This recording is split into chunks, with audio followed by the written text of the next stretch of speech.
Hello, I'm Isaac Hayes III, founder and CEO of Fanbase, and I'm here with a very important message. We are at a turning point in the Black community where we must have equity in the apps we use that scale to billions of dollars. But this time, we own the infrastructure, we own the culture, and we shape the future. And Fanbase is the future. Fanbase combines the free functionality of Instagram, TikTok, and YouTube into an all-in-one platform built for the evolution of social media and monetization. With over 1.4 million users, that's real proof that we are shifting the conversation of tech ownership and equity for creators. So right now, I want you to go to startengine.com/fanbase and invest today. The minimum to invest is $399. That gets you 60 shares of stock in Fanbase at $665 a share. This marks a turning point in Black ownership of social media. If we don't take this opportunity to own social media right now, we will always be customers to our own creations. And that can't go on. So once again, go to startengine.com/fanbase and invest today. We must own the platforms where our voices live, our stories matter, and where our culture drives the world. Thank you. Folks, Black Star Network is here. I'm real revolutionary right now. Support this man, Black media. He makes sure that our stories are told. Thank you for being the voice of Black America, Roland. Stay Black. I love y'all. All momentum we have now, we have to keep this going. The video looks phenomenal. See, this difference between Black Star Network and Black-owned media and something like CNN. You can't be Black-owned media and be scared. It's time to be smart. Bring your eyeballs home. You dig?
Today's Tuesday, October 7, 2025, coming up on Roland Martin Unfiltered, streaming live on the Black Star Network.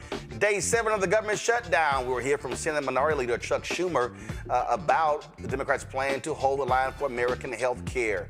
Also, twice impeached, criminally convicted felon-in-chief Donald Trump is saying furloughed federal workers aren't guaranteed back pay. Airports are seeing major delays. We'll be joined by California Congresswoman Sydney Kamlager-Dove about all of the drama. Today, folks, in a heated hearing on Capitol Hill, Attorney General Pam Bondi testified regarding the Department of Justice. We say injustice. We'll show you some of the heated exchanges, especially with Illinois Senator Dick Durbin. The Louisiana NAACP is calling for accountability in the Kyren Lacy case. State police have also released body camera footage that they say shows that Lacy was rightfully blamed for the fatal crash. We'll talk to another candidate who's running for mayor of New Orleans. Plus, in our Shop Black Star Network Marketplace segment, we'll feature fashionable scrubs specifically for healthcare professionals. And Dr. Steve Perry will talk about their fight to open up a new school in Connecticut. Folks, it's lots of drama there. It's time to bring the funk on Roland Martin Unfiltered on the Black Star Network. Let's go. He's got it. Whatever the best, he's on it. Whatever it is, he's got the scoop, the fact, the find. And when it breaks, he's right on time and it's rolling. Best believe he's knowing. Putting it down from sports to news to politics. With entertainment just for kicks, he's rolling. It's on go, roll, y'all. It's Roland Martin, rolling with Roland now. He's funky, he's fresh, he's real, the best, you know he's Roland Martin now.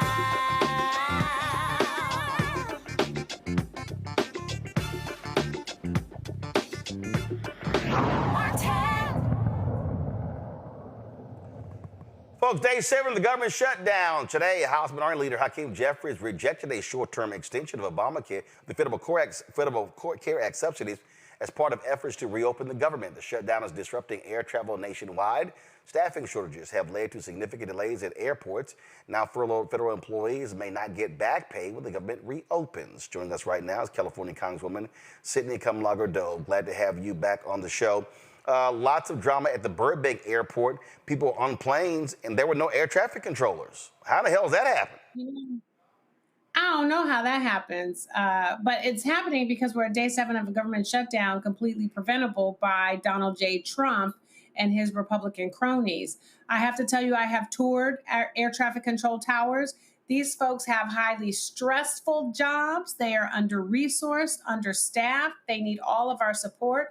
So I'm not offended that they said we can't do this, but it does show you how important, how pervasive government services are, and why Republicans need to come back to the negotiating table with us, because we don't want planes dropping out of the air, do we? One of the things that, when we talk about this whole deal here, and I keep hearing this, and I asked this question to Senator Schumer as well, people are sitting here saying, hey, if Democrats, if you're going to swing, don't cave, don't buckle, and force these people to confront the issue of health care. And the polling numbers show more people are blaming the Republicans for this, and they also want those subsidies. Absolutely. So, we've been to this rodeo before, and Democrats were upset that Chuck Schumer wasn't riding with his House set. Where I come from, that's what you got to do. You got to ride with your set.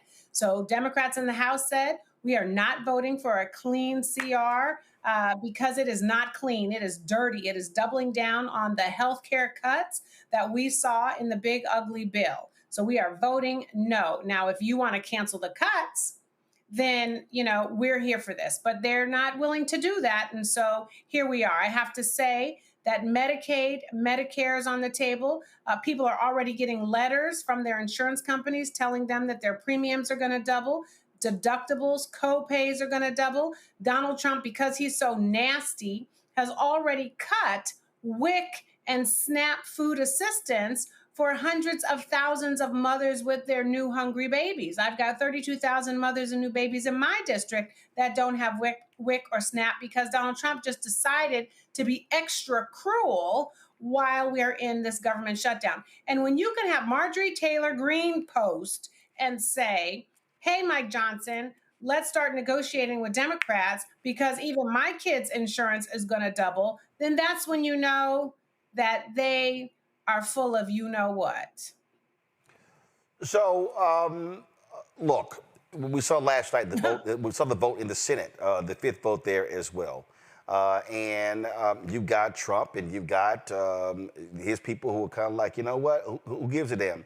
Let them starve. You've got Russell Vought wants to do what he wants to do. You've got crazed, deranged white supremacist Stephen Miller as well. I think the only way this works is also, I think, what Democrats have to be doing. I get politicians showing up doing media as well, but they also have to be putting a face on this, putting out there. Dr. Bishop William Barber always talks about show impacted people. I think that's also critically important, so people understand that when we talk about, government shutdown, furloughed workers, people not working, those are individuals, those are families as well who are being impacted. Absolutely, Roland. We know that federal workers, many of them are living paycheck to paycheck, and they are showing up every day to help us. I think about Sandy. Sandy's a constituent of mine. She actually helps families manage through their Medicare. I had to call Sandy for my dad. I was so grateful that she was able to answer my call and help me navigate the Medicare system for my dad. Oh my God, if Sandy's furloughed or not able to work and help other families like mine. I think about so many students who are on GI bills who now are getting letters saying that, they're not going to get their benefits. I'm thinking about so many of the mothers that I see in the doula classes in my district, who have to deal with the potential of maternity wards closing because the hospitals don't have the money to keep the doors open. I think about the thousands of folks that I saw last week that are working at St. John's Community Healthcare Clinic. It's a clinic that services, a lot of LA County, 10 million people, Roland. And A, their jobs are in jeopardy if reimbursements stop. And B, thinking about all the folks that are not able to go to them anymore because they are looking at their healthcare cuts, at the healthcare cuts happening or healthcare costs doubling. These are families that look like yours and mine. I've been to the WIC offices. I've seen the mothers with the new babies, the young mothers with the new babies, and they're trying to get, diapers, and they're trying to get baby formula. What have they done to deserve this? What do you say to the person who says, you know what, this doesn't affect me? I'm unbothered. You should get bothered. A, if you're a Christian, you should be bothered. B, 3/4 of ACA, Obamacare, Medicaid enrollees are in red states that Trump won. So this isn't just about, hurting Democrats. It's about hurting Americans. You are impacted, even if you're not on any of these healthcare services by the government, because your premiums are still going to go up, because the insurance companies are going to have to raise your rates to cover for what they're not getting because the government has shut down and because these cuts are coming. I'm not on any of those services, but the doctors that I see get reimbursed because of the patients that are on Medicaid or Medi-Cal in California or Medicare. And I want to go to see my doctor, but if my doctor has to shut their doors because of all of this nonsense coming from, the Trump administration, then we all hurt. And let's not forget, we're also talking about jobs, hundreds of thousands of jobs that are in peril. And then we could go on about how Donald Trump is continuing to attack Black people. That's a whole other conversation. But everyone's impacted by this. On top of the tariffs, the cost of living going up, and your insurance costs doubling. So they need to negotiate with us, and they know they need to, but they also don't know how to eat humble pie and come out of this hole they've dug for themselves and figure out when it's time to start fighting for the American people rather than bowing down to Donald Trump. I do want to ask you about farmers. We have seen a lot of these red state farmers whining, complaining about how they are losing money and how they're getting screwed because of tariffs. And it's hard to say, but I literally said, the hell with them. I'm sorry. If you are in Nebraska, Iowa, Wisconsin, Pennsylvania, Michigan, if you are in Ohio, all those states, Arkansas, South Carolina, North Carolina, Tennessee, Georgia, Florida, Mississippi, Alabama, Texas, they all voted for Trump. So when they voted for this.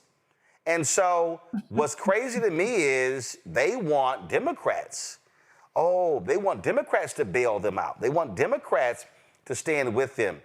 And I'm going to be honest, y'all not going to get rewarded. These folks aren't going to remember that. I remember the first stimulus bill of Obama. He saved the asses of Elkhart, Indiana. Numerous those towns in Indiana were for stimulus. Did they support him? Nope. They did not. And so to me, hey, this is where hashtag we tried to tell you. Y'all go talk to them because that's your savior. That's your cult leader. Yeah. He screwed you. Not only this time, but he did to you last time. Did y'all forget? Yeah, this is the find out phase. I'll tell you, Roland, I had a strange experience. I had someone from Mississippi come to my office, and a businessman has an investment, has a plant in Brazil. You know, Brazil's being hit hard with these tariffs because Donald Trump is riding with Bolsonaro, you know, rather than the entire country of Brazil. Makes absolutely no sense. And the man from Mississippi said, well, can you help? Because I know you're on foreign affairs, and these tariffs are terrible. And I said, you know, I think you voted for him. So I don't understand why now you're complaining. And if these are going to hurt you so much, these tariffs, I don't know why you're not talking to your representatives from Mississippi. What do they have to say? And he said, well, the Republicans, you know, it was crickets. They didn't have anything to say to him. So he was coming to a Democrat. And, you know, we had a real honest conversation about that. And the farmers, Roland, you know, now Donald Trump is saying, oh, we're going to give some money back to the farmers, but you wouldn't have to do that if you were not if you hadn't put these tariffs out there, which are actually only impacting and hurting American consumers and producers. So in fact, Donald Trump is saying, I'm just going to give your money back to you rather than giving you any additional help, A. And then B, real talk. Is this money actually going to go to local, real farmers, people that we're thinking about, like the guy in the overalls milking the cows? Or is it going to go to these big agro businesses? And if that money is not going to help the small people that we're talking about. So they need to have real conversations about what's really going on and how this money is continuing to be stolen from the coffers of the taxpayers, you know, our coffers, and really sort of shuttled into the bank accounts of the super, super, super rich at the expense of everyone else. And everyone else has to ask themselves, why do they continue to want Democrats to bail them out when they keep voting against their own self-interests? Yep, I'm with them. Go talk to your people. Go talk to Cindy Hyde-Smith. Go talk to Marsha. Go talk to your people. Go talk to them and see what they can do, because that's who you keep voting for. That's what I told him. He was so sad. He looked at me. He was so sad. And that's what I just keep thinking but about. It's the truth. Right. And I just think, and it's like, I'm sorry. You're not going to sit here and vote against your interest, but then you want Democrats to bail your ass out, and you want to keep rewarding them. And then I love this here. Right. Oh, well, we didn't vote for this. Yeah, actually, it came with it. It came with it. Yeah, it all came together in one package. It's not like, oh, no, I voted for this, not that. Yes, you voted for all of it. You voted for all of 2025, and it was in there, and everyone kept telling you about it, okay? And they do have a section in there about what they're going to do to farmers, about how they're going to erode the USDA, about how they're not going to give subsidies, about how they want to shut down the small farmers and make everything, you know, go to the super big agro businesses. They talked about all that. They want your food to be more expensive. They want it to be less fresh, and they're not looking out for you. So at the end of the day, folks decided to vote for Donald Trump because they were afraid of voting for a Black woman.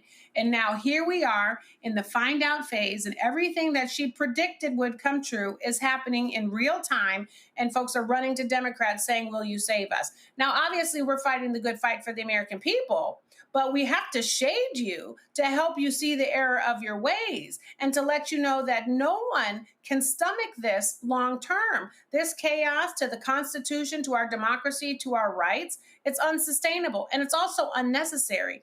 This man has never said he loves this country. And we have the most incompetent, unqualified, racist, and bigoted cabinet in the history of this country. And I'm even including Reconstruction days. So we have to continue to talk about that. We have to continue to talk about, why is Pete Hegseth saying diversity isn't our strength, and then yelling at folks because of their weight, when we are making ourselves less safe with allies abroad? Why are we letting Donald Trump say crazy things about tariffs and this economy, and not actually trying to figure out how to look out for the American people? Why is Donald Trump actually lying and saying that he's going to, not provide back pay, or the government isn't going to give federal workers back pay for being furloughed? That's illegal. So we have to push back on him, and corporate media has to be part of this pushback too. Well, we know they've sold out for Donald Trump. So I mean that ain't happening. That ain't gonna happen. They've totally shade him. I will be at. I believe in shade. They call me King Petty for a reason. So I'm absolutely about throwing shade towards them. All right, Congresswoman, I appreciate it. Thanks a lot. Always good to see you, Roland. Appreciate it. Thank you very much. All right, folks. Senate Minority Leader Chuck Schumer got a chance to talk to him. Last time he was on the show was 5 years ago. We caught up talking about this government shutdown and the expectations people have for Democrats. Here's our conversation. Senator Schumer, glad to have you here. It's been a while since we had you, but glad to see you. First off, and I've been around the country a lot the last couple of weeks, and what people have been asking me, they said very simple: are the Democrats going to cave? How strong are y'all going to stay into the shutdown? Well, look, they've tried 5 times to force us to vote on their partisan bill that doesn't do a thing to help people's health care, and we have stayed strong. And the reason's very simple, Roland. This bill, the Republicans have done such damage to the health care in America for people in so many ways, by $1 trillion of cuts in Medicaid, the most we've ever seen, by refusing to extend the ACA tax credits next year, which will cause the average American's premium to rise $900 a month. That is the average working family pay $900 a month. And by the way, if you're older, you pay even more. A couple making $80,000 and who is 55 years old couple will pay $25,000. So the American people understand, we've been working for 3 months talking about this, that we have an obligation to make their health care better. Rural hospitals are closing, families are struggling, nursing homes are telling their patients that they have to leave because there's no money, there's no Medicaid money, and vital research that helps us cure cancer and deals with issues like Alzheimer's and diabetes, gone. And so this is very, very bad for America. And Democrats are fighting strong, fighting hard, fighting united. We have our senators every day. This week, we were on, I think we had 85 different appearances on various media shows. We're letting America know how bad this is, and we're letting them know that the Republicans want to take away their health care so they can give tax breaks to the billionaires. And that message is resonating, so our caucus is strong. Absolutely. And look, one of the other issues that we're seeing these farmers out here talk about how they're being impacted by these tariffs as well. And listen, it's a whole bunch of these folks complaining in red states.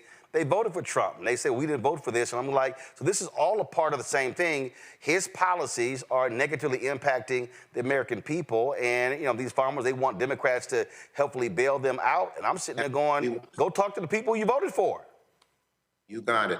He said the number one thing facing America is just higher costs for groceries, higher costs for electricity, higher costs for healthcare, higher costs for cars, for buying a furniture or formula for the babies. And that's the number one issue. On day one, Trump said, I'll get your costs down. Well, they've gone up and up and up because of healthcare, because of tariffs, because of what he's done with electric rates, because he's done so many bad things. And you're right. The people who voted for Trump are now realizing how bad he is on extending these ACA tax credits, which would raise people's rates $900, $1,000. 55% of the people who voted for Trump, Roland, want us to extend those credits because they want them. They need them. They can't live without them. And this is not just money, it's life and death. It's estimated that if his health care cuts go through, 51,000 people will die. this year, at least. That's a horrible thing. Yeah, I mean, I had someone who's a panelist on our show whose sister or whose cousin died and really died from poverty, lack of health care. Also, when it came to not being able to have a proper nutrition, and this is where I've been very aggressive in challenging these so-called conservative evangelicals claiming they love Jesus, but it's amazing how they vote against the policies that Jesus would have supported. You betcha. And the bottom line here is that we are fighting this fight tooth and nail. And we're doing a lot better than people think. Everyone thought, oh boy, Trump will win. He'll blame the Democrats for the shutdown. Well, first, they're causing the shutdown by not even negotiating with us. The bill that Johnson sent over, he sent over a bill that had no Democratic input. And he said, take it or leave it. And can you believe this? We're in a government shutdown. He sent the House members home. So the House members are getting paid and not working, but our federal workers are working and getting not paid. It's the exact contradiction. And so the American people know that it's the Republicans causing this shutdown. The Trump voters know that it's the Republicans causing this shutdown. And it's not over just a political fight. As I said, it's life and death. It's people's health care. A mom whose daughter has cancer and is now she's getting treatment, and they cut that off because it's from Medicaid. What is that mom going to do? Got to ask you this here. I've been, granted, you got some 2025 races coming up, but a lot of people are already talking about 2026 Senate races. And we saw in North Carolina more than 600,000 black voters who did not vote in 2024, more than 1 million in Georgia. Texas, largest group of black voters in the country, and you got a Senate race there as well. And I got to tell you straight, one of the great issues concerns that I have, and I'm being very frank, are too many, frankly, white Democratic strategists who are playing black people small. And when I looked at the Mandela Barnes race, when I looked at the race in North Carolina as well, too often what I'm hearing is that, and the same thing happened with in the Texas race, you had a candidate who was sitting here, a congressman, Colin Allred, they were not targeting African Americans at all. This is a huge issue that it needs to be addressed, the investment and the time and attention spent on black voters. And I don't think you're gonna have a shot at winning seats in 2026 where you have a lot of black voters if these same strategists keep playing the same game. Are you and others talking to them say they've got to change how they are targeting key Democratic voters? Yes. Especially black men. Yes. We have Cory Booker as head of our SCC, and he is focused on bringing in not black voters only, but black consultants, black influencers, and people who reach out to the community. All too often, Democrats miss that. We have Raphael Warnock, who's active in our DSCC, Democratic Senate Campaign Committee, doing the same. We have a woman who's from the community, Jessica Henry, who's in charge of giving out a lot of these contracts. I'll give you one other interesting thing. It's related to what you say, but not direct. We have a chance to elect the first African-American U.S. Senator in Mississippi in a very long time. This man, Scott Collum, was nominated to be the first African-American judge in Mississippi, federal judge in 100 years, and the incumbent woman in Senate, Hyde Smith, blocked him using the blue slip. He's running, and we're going all out. I have Derek Jackson of the NAACP working. I have Romero of the ACLU working. We're all working there, and if people are listening from Mississippi or friends and relatives in Mississippi, we can win this seat. But we'll only win it, as you say, by reaching out to the community from people who know the community. Well, I'm glad to hear that because that's one of my biggest issues. So whether it was Sherry Beasley or Colin Allred or Val Demings and some of the other races, it was driving me crazy as I was talking directly with their campaigns and was getting very little feedback. And so, again, that's a lot of people are paying attention to. And we've seen the black voter drop, especially with black men, and there has to be a very specific, targeted effort to reach African Americans. It's a lot different than what we've seen in the past decade, to be honest. No question. We're going to do it. All right, Senator Schumer, appreciate it. I know you're busy and look forward to having you back on the show. I look forward to coming back and take care and good health, Roland. All right, likewise. Thanks a lot.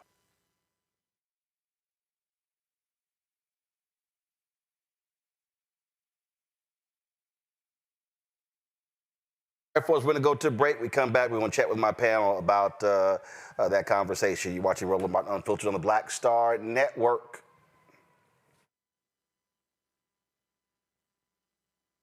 They said the quiet part out loud.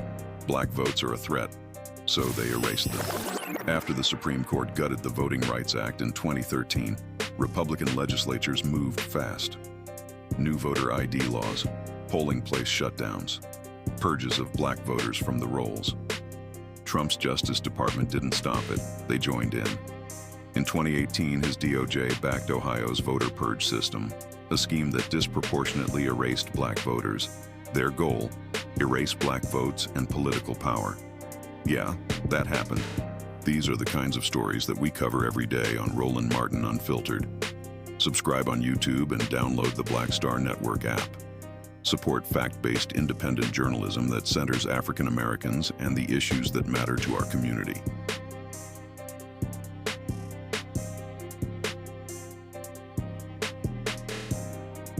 If in this country right now, you have people get up in the morning and the only thing they can think about is how many people they can hurt, and they got the power, that's the time for mourning. For better or worse, what makes America special, it's that legal system that's supposed to protect minorities from the tyranny of the majority. We are at a point of a moral emergency. We must raise a voice of outrage. We must raise a voice of compassion. And we must raise a voice of unity. We are not in a crisis of party versus party. We are in a crisis of civilization, a human rights crisis, and a crisis of democracy itself. And guess what? You've been chosen to make sure that those that would destroy, those that would hate, don't have the final say, and they don't ultimately win. Hello, I'm Bishop T.D. Jakes, and you're watching Roland Martin Unfiltered.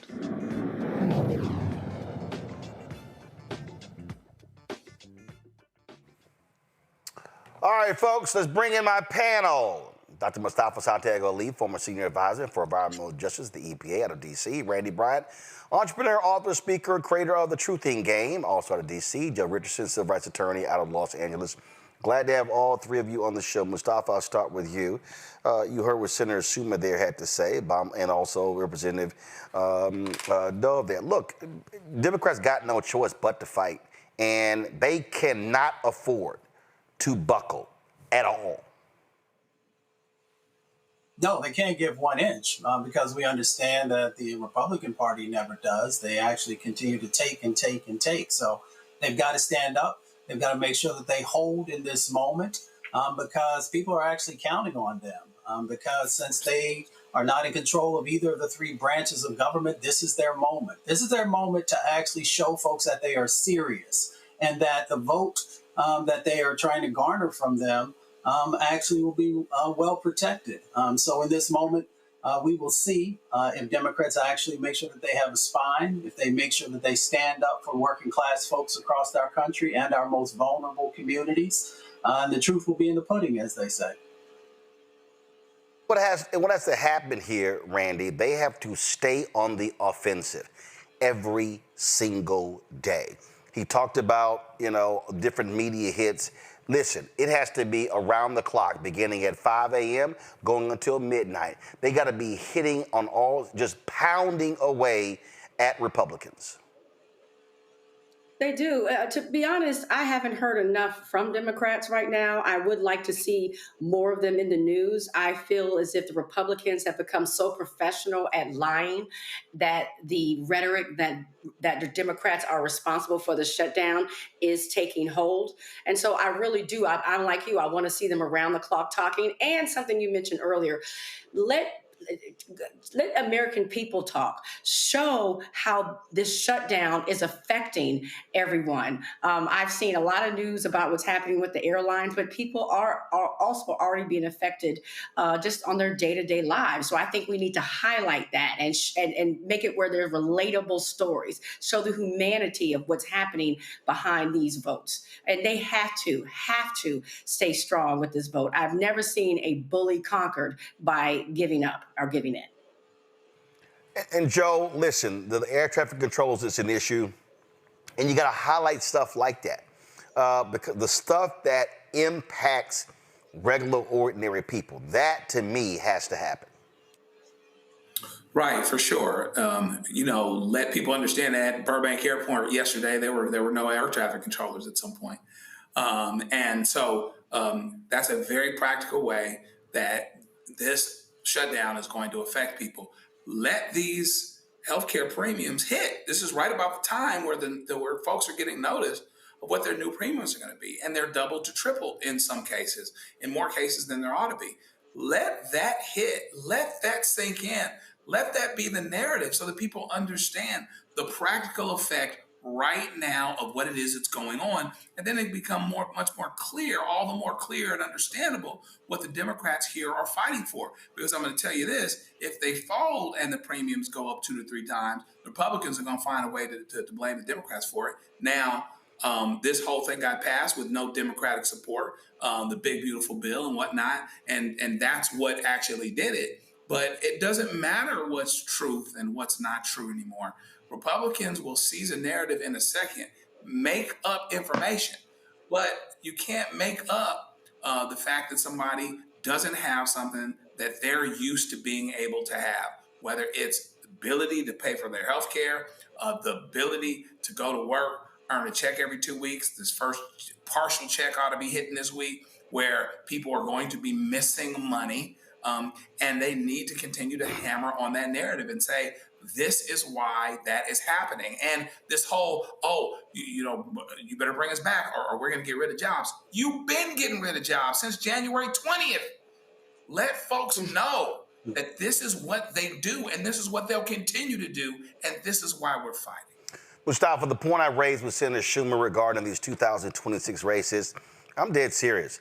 These white Democratic strategists have been screwing up when it comes to reaching the black folks, black vote. The advice they've been giving these black candidates has been absolutely awful. And Schumer and others had better get the message, because they're going to continue to get their asses kicked if they are abysmal when it comes to reaching out to black voters. And that means spending money on advertising, spending time, resources. The game plan they've been running before is just idiotic. It don't work anymore. It most definitely doesn't work. There's a quote that I was raised on that says, "Don't tell me you love me, but show me you love me." Because every time folks get in front of cameras, they say one thing, but when it comes to making those smart decisions about not just engaging with black voters, but making sure the infrastructure is there. And part of that infrastructure is actually the business side of the equation, and making sure that you're hiring black consultants, that you're hiring those folks who can actually help to move the needle. So I'm past the rhetoric. I don't want to hear that. I want to make sure that those dollars are coming back to our communities for the folks who have the expertise, who know how to reach us, who know the issues inside and out. And if you're not serious about that, then you're not serious about our vote. And that's exactly where many people who I'm talking to actually feel. So if you want our vote, then show us that you love us by your actions. Randy.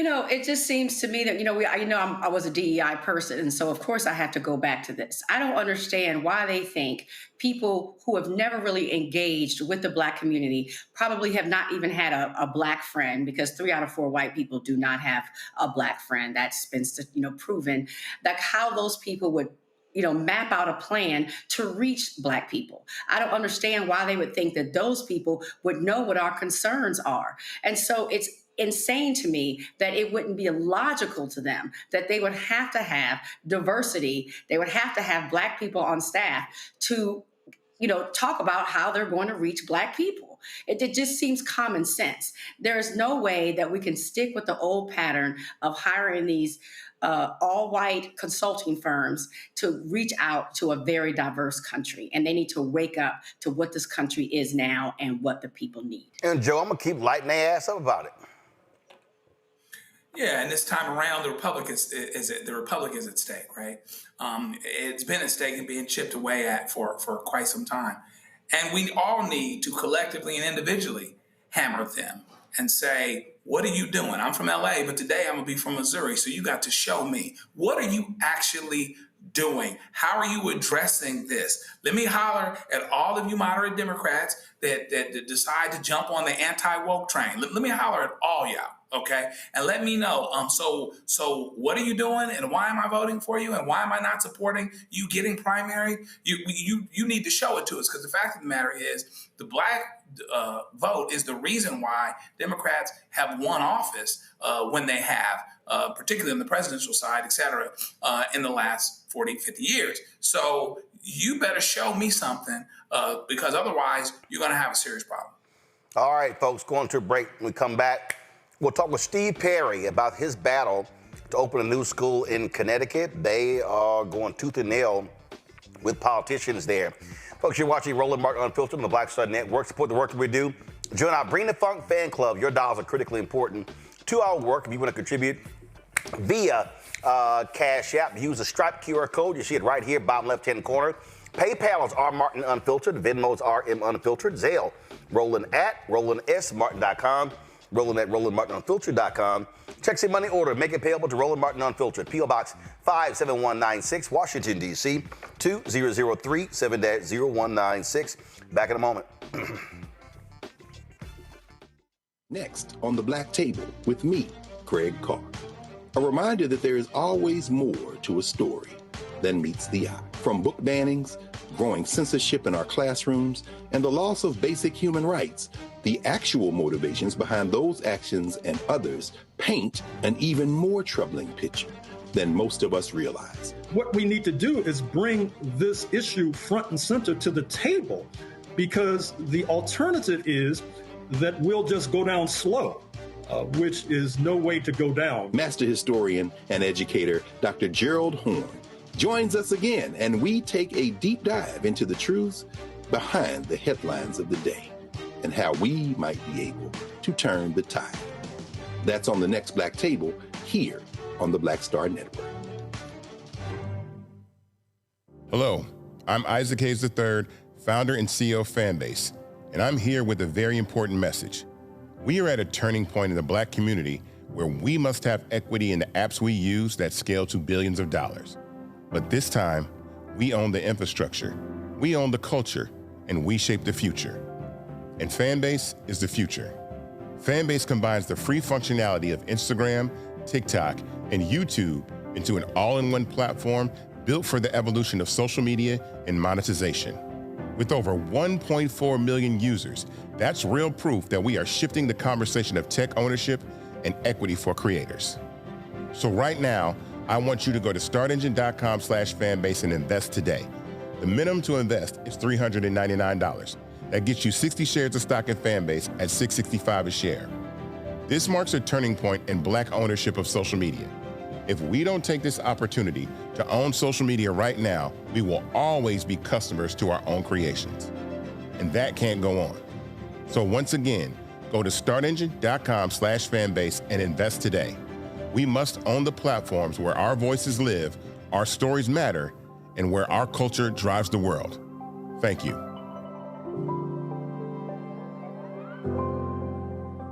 Hi, I'm Lavelle Crawford. I ain't wearing a bow tie today because I wanted to breathe. And you're watching Roland Martin Unfiltered.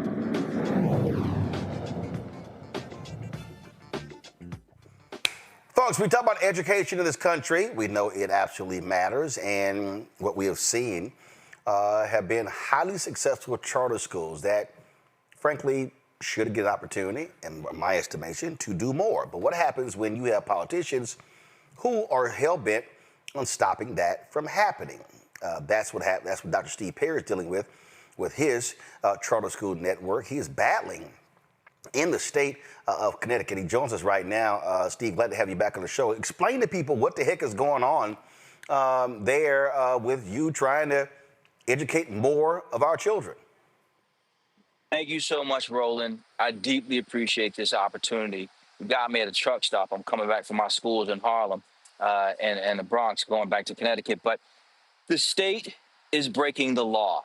Literally, the State Department of Education, through the commissioner, is breaking the law. The law clearly states that the General Assembly provides money to the State Board of Education, and the State Board of Education is supposed to disperse those funds. As you've seen in any other request for proposals, the State Board of Education put out a request for proposals in 2022.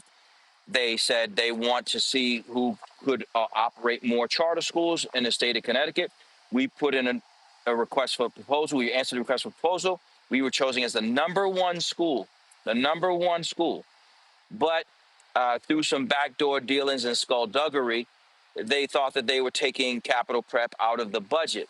But in fact, it wasn't the General Assembly's right to do so. The only people who could take us away in this situation was the actual Board of Education. And right now, through some very disappointing behavior by the state's commissioner, that's Charlene Russell Tucker, and quite frankly, their attorney, a man by the name of Mike McKeon, they've decided to take away the opportunity that we've earned. So we're the number one applicant, and Roland, check this out. Our school is 100% Black and Latin in Bridgeport, 100%.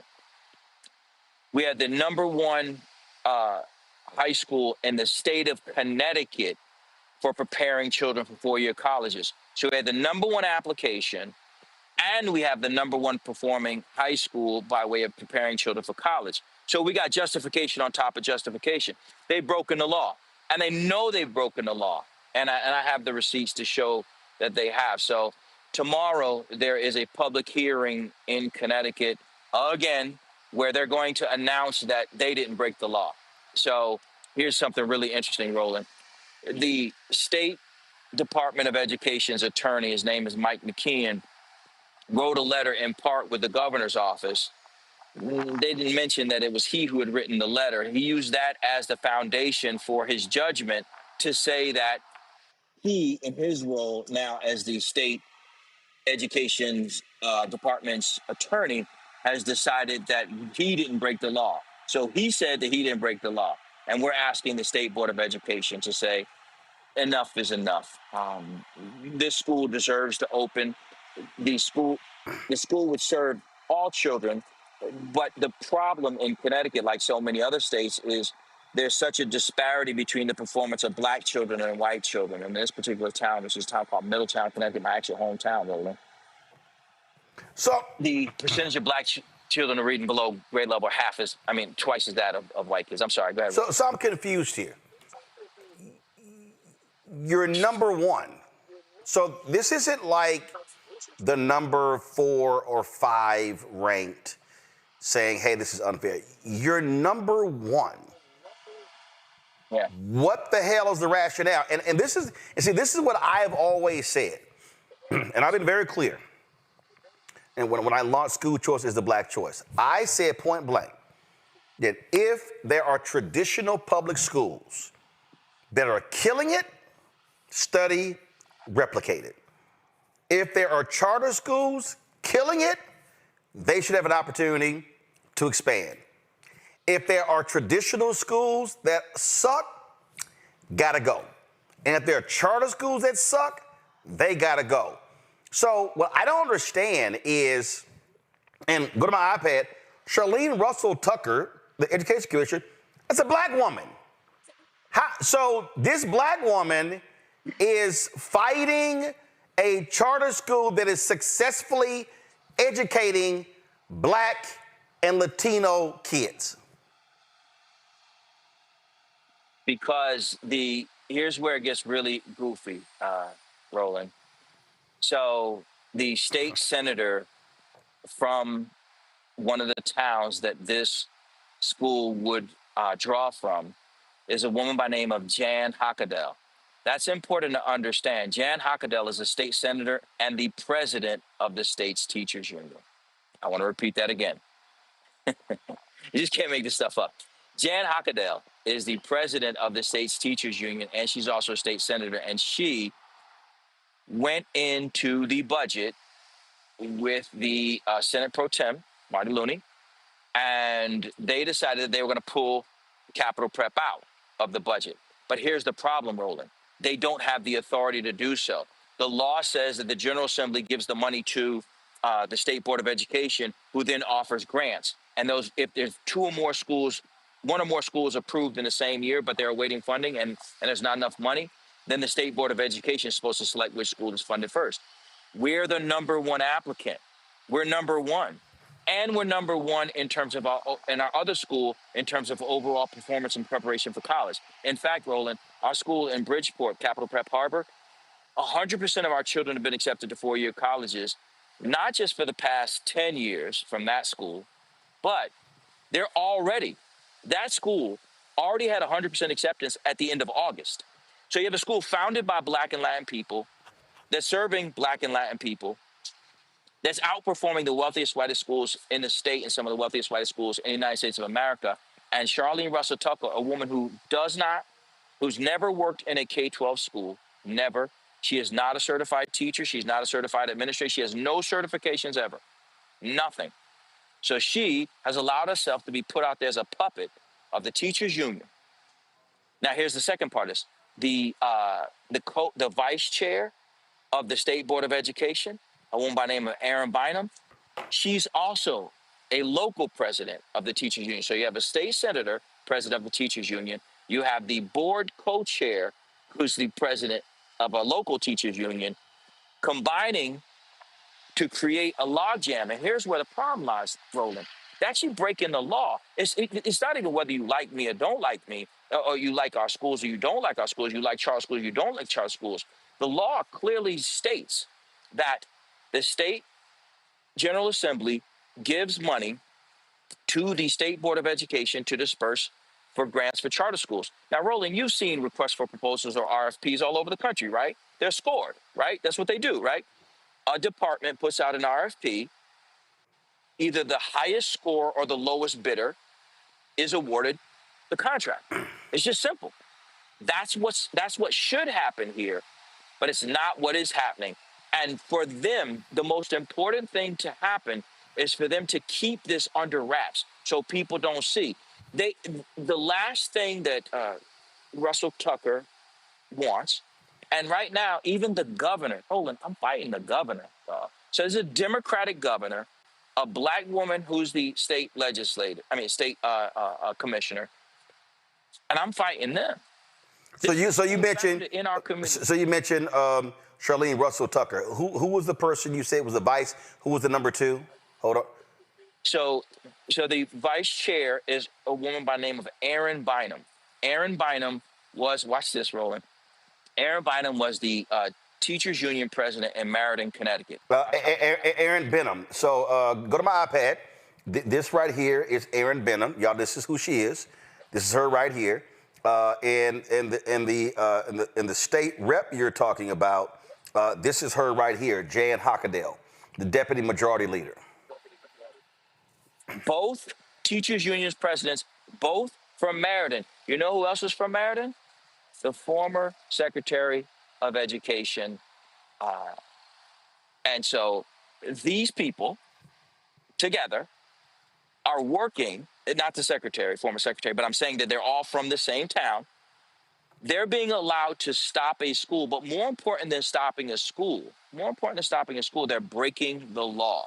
It's just that simple.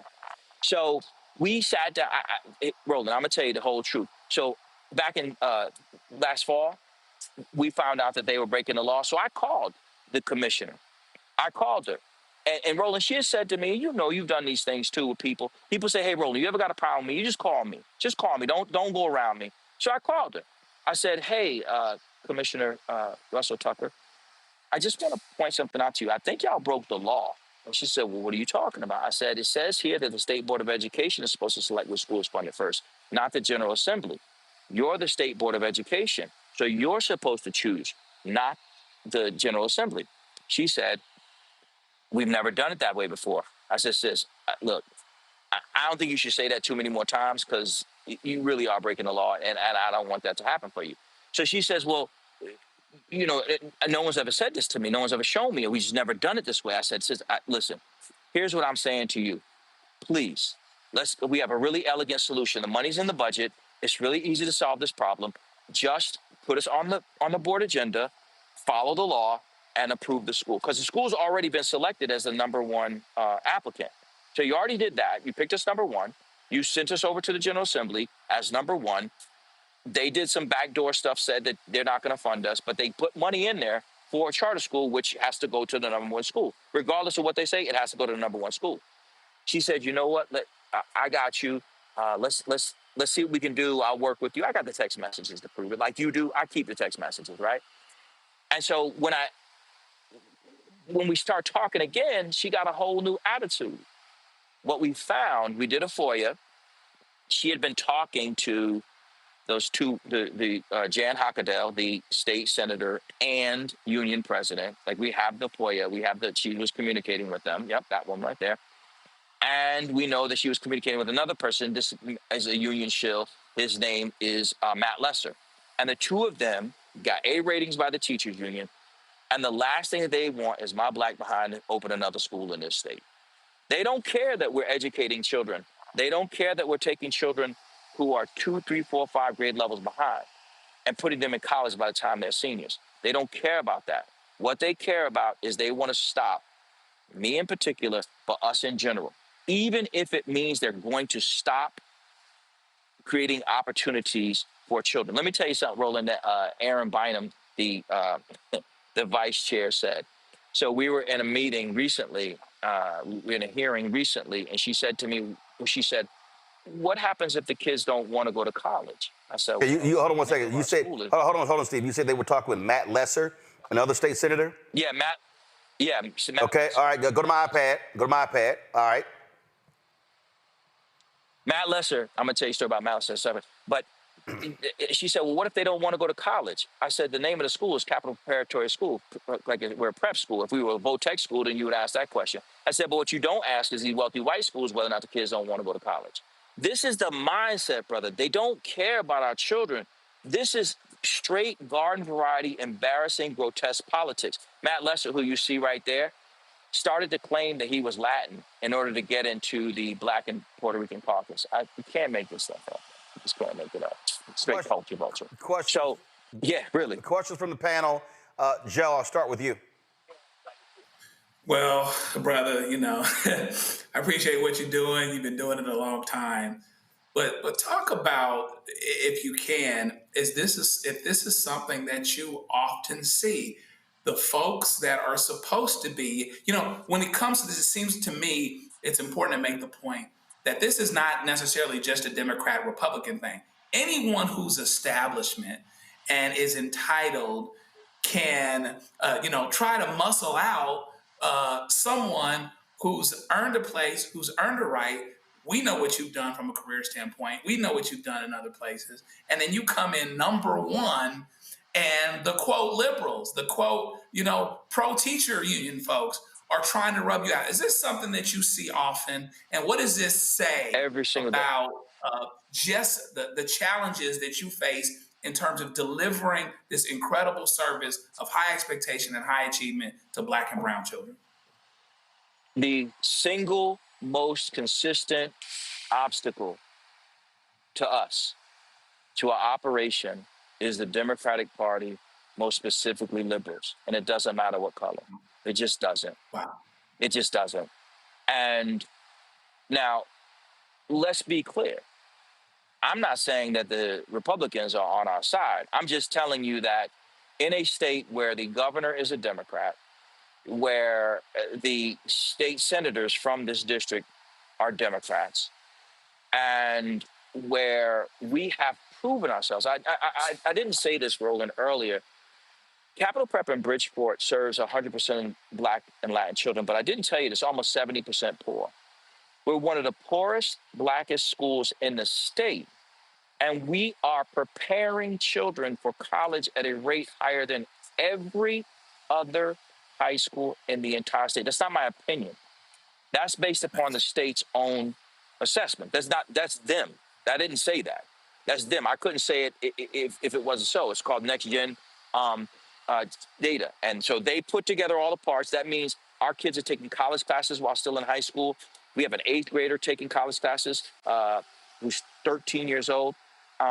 So one of the hardest parts about this, Roland, is when I talk to the children, And I say to them, just like so many black fathers do, you got to be twice as good.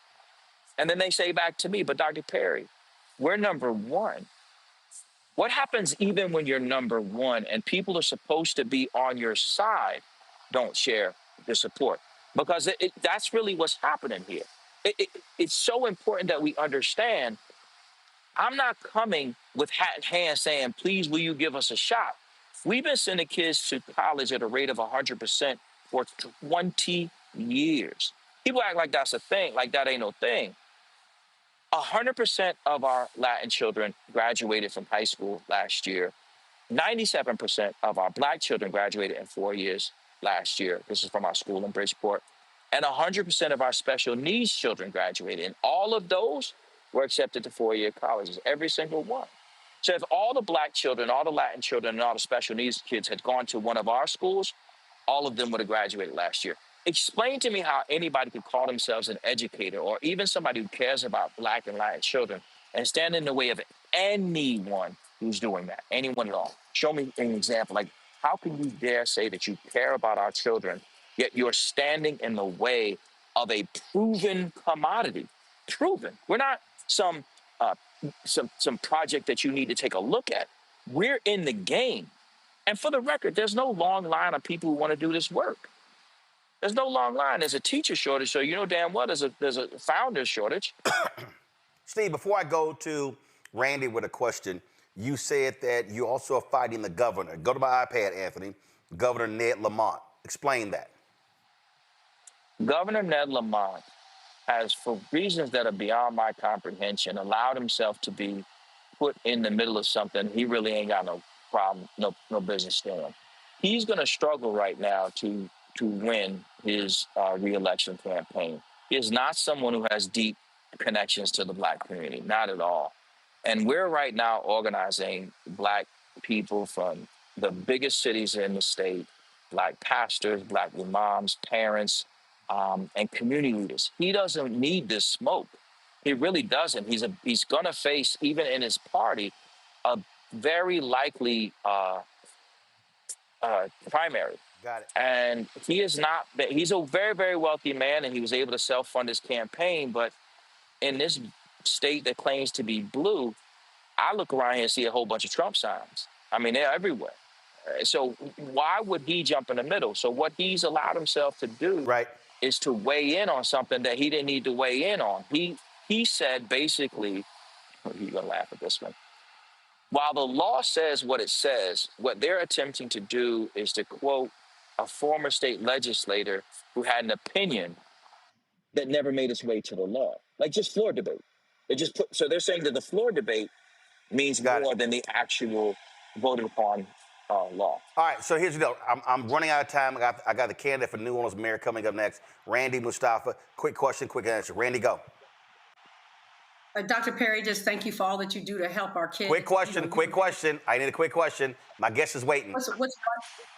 What's one thing that people can do to support you? And reach out to the governor, sis. Thank you so much. Reach out to the governor and tell him, let our people go. We're just trying to open a school. They open more weed spots than they do schools. We just want a school. They can keep opening their weed spots. Mustafa. Thank you. Dr. Perry, what's your formula for success? Love. We love our kids as our own. They mean everything to us. And the people who don't love our children don't get to work with them for very long. But we love our kids. It really is that simple. We genuinely, from our soul, love our kids. So, folks, these are the folks who Steve named. Go to my iPad. Governor Ned Lamont, the Connecticut governor. Come on, Governor Ned Lamont. Also, State Senator Matt Lesser. You have here this board vice chair, Aaron Benham. You also have the secretary of the board, but also commissioner there, Charlene Russell Tucker. And then, of course, you have State Senator Jan Hockadell. We're going to be putting calls into all of them, inviting them to come on the show to explain all of this. Steve Perry, I appreciate it, man. Thanks a bunch. What time is this forum tomorrow? So we're going to be there at 4:30 in North Haven, Connecticut. So the forum starts at 4:30? Yeah. It does, sir. All right, so let us know if it will state they're going to be live streaming that so we can grab that stream. Thank you. All right, appreciate it. Thanks so much. Folks, got to go to a break. We come back. We'll chat with another one of the candidates running for mayor of New Orleans. Election ends Saturday. That's next. Roland Martin Unfiltered on the Black Star Network. On the next Get Wealthy with me, Deborah Owens, America's Wealth Coach, we talk about the principles of mindset, strategy, and execution.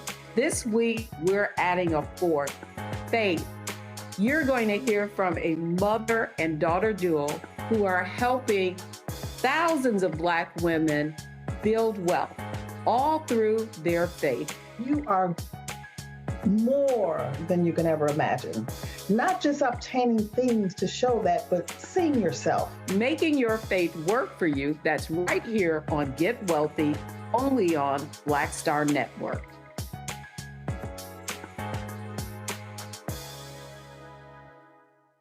It's your boy Earthquake, giving Roland Martin something to do, because he don't know what to do. He from Texas. Ain't his fault.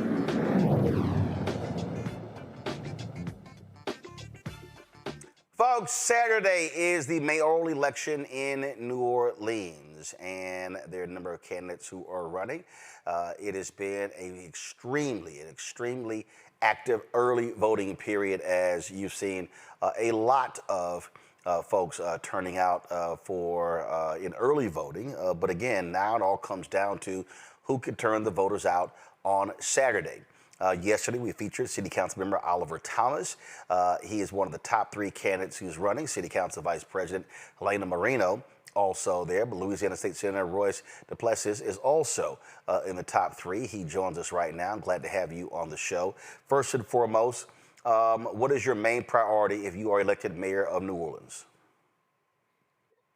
Thank you for having me, Roland. My main priority is to keep New Orleanians in New Orleans. We've lost over 20,000 people over the past 4 years in New Orleans, Roland. That's one of the top and greatest loss of population that any other city has seen in the country in that amount of time. So we have to keep people here because people are packing up their bags and people are leaving the city.